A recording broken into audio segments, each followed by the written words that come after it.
Good morning, church. Thank you for joining us for our deep dive. Today we're in Acts chapter 6, starting in verse 8 through the rest of the chapter, verse 15.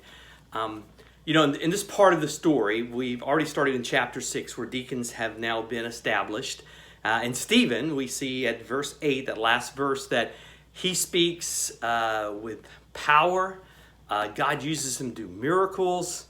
And then all of a sudden in verse 9, there's a group of these people from one of the synagogues who choose to attack him. They choose to challenge him. Now, I think they're looking and saying, hey, this is the first time that we have a non-apostle. This is just some person who is a deacon, whatever that is, in their terms. And they said, we're going to take him down. And so they confront him, but because of his wisdom, because of the spirit in which he was speaking, they couldn't refute him. They looked bad in front of others, so they did what had worked with Christ. It says they induced, or literally it would mean they paid people to make up lies that they could then use against him.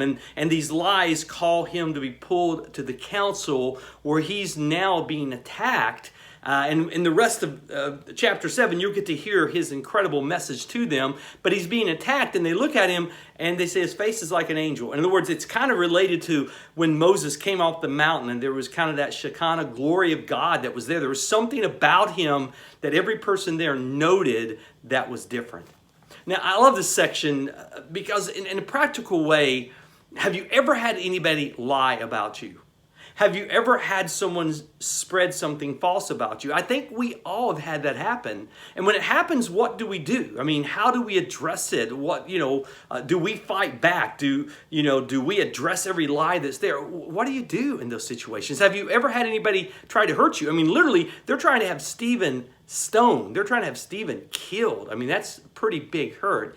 And yet Stephen had a confidence that God was there and God was caring, that he wasn't on his own, that God had his back.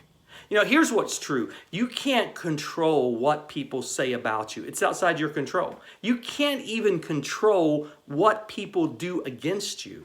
But you know what you do have control of? The way you react to it. Do you drop to their level?